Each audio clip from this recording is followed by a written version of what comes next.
ಓಂ ಶ್ರೀ ಗುರು ಬುದ್ಧ ಬಸವ ಅಂಬೇಡ್ಕರ ಹರಳಯ್ಯ ನಮಃ. ನಾನು ಮಾದೇವಪ್ಪ ಯಲ್ಲಪ್ಪ ಹೊನ್ನ ಕಸ್ತೂರಿ,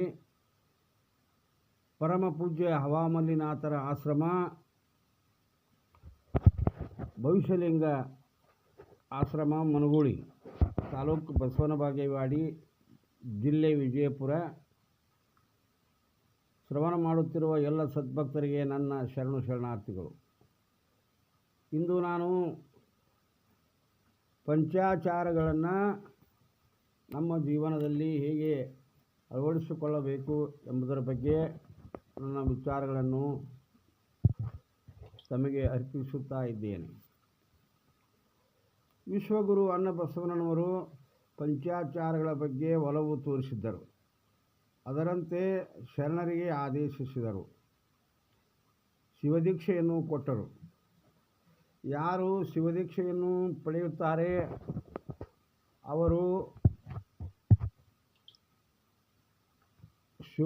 ಶಿವನಲ್ಲಿ ಪರಮ ಭಕ್ತಿಯನ್ನು ಇಟ್ಟುಕೊಂಡು ಶ್ರದ್ಧೆಯಿಂದ ಜೀವನ ಸಾಗಿಸಬೇಕು. ಅಂದರೆ ಇಷ್ಟಲಿಂಗವನ್ನು ನಾವು ಕರಸ್ಥಲದಲ್ಲಿ ಹಿಡಿದುಕೊಂಡು ಲಿಂಗಾಚಾರ, ಲಿಂಗ ಪೂಜೆಯನ್ನು ಮಾಡುವುದು. ಗಣಾಚಾರ ಅಂದರೆ ಶಿವನಿಂದೆಯನ್ನು ಮಾಡದೆ ಶಿವನನ್ನು, ಸೃಷ್ಟಿಕರ್ತನನ್ನು ನಾವು ಸ್ಮರಿಸುವುದು. ಇನ್ನು ಭೃತ್ಯಾಚಾರವೆಂದರೆ ಎಲ್ಲರೂ ಸರಿಸಮಾನರು, ಸಮಾನತೆ ಅಂದರೆ ಶರಣರೇ ಹಿರಿಯರು ಎಂಬ ಭಾವ ತಾಳುವುದು. ಶಿಷ್ಟಾಚಾರ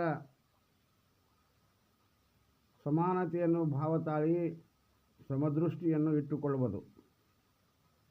ಸದಾಚಾರ ಅಂದರೆ ನಮ್ಮ ಜೀವನ ಯಥಾವತ್ತಾಗಿ ಸರಳತೆ, ಸಹಜತೆಯಿಂದ, ಸಜ್ಜನಿಕೆಯಿಂದ ಕೂಡಿರಬೇಕು. ಯಾರು ಇಷ್ಟಲಿಂಗವನ್ನು ಧರಿಸುತ್ತಾರೆ ಅವರು ಶೂದ್ರರಾದರೂ ಸರಿ, ಸ್ವಪಚವಾದರೂ ಸರಿ, ಅವರು ಶರಣರು.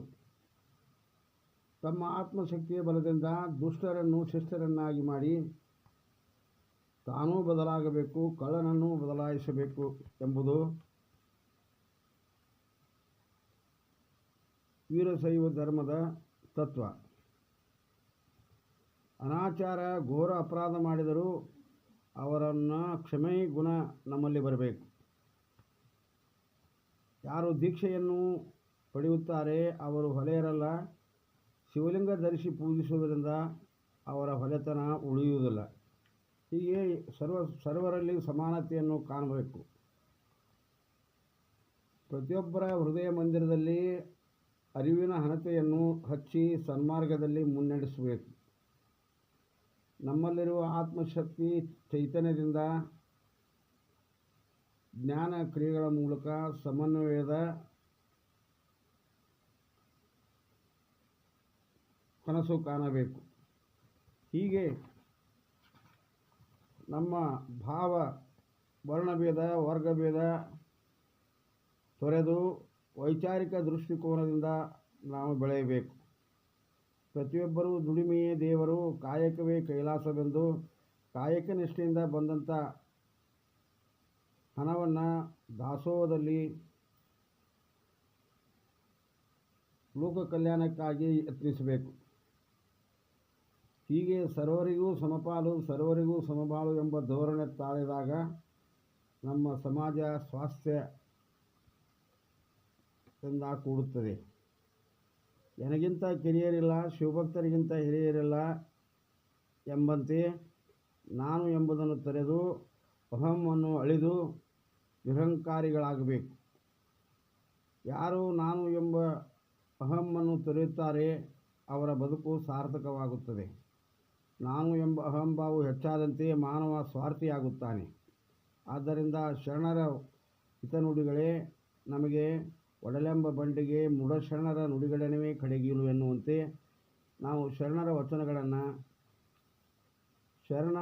ಶರಣರ ಜೀವನವನ್ನು ಅವಲೋಕಿಸಬೇಕು.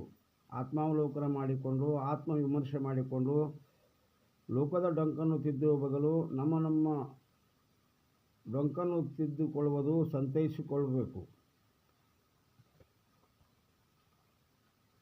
ಕಾರಣ ನಾವು ಪಂಚಾಚಾರಗಳನ್ನು ನಮ್ಮ ಜೀವನದಲ್ಲಿ ಅಳವಡಿಸಿಕೊಳ್ಳಬೇಕು.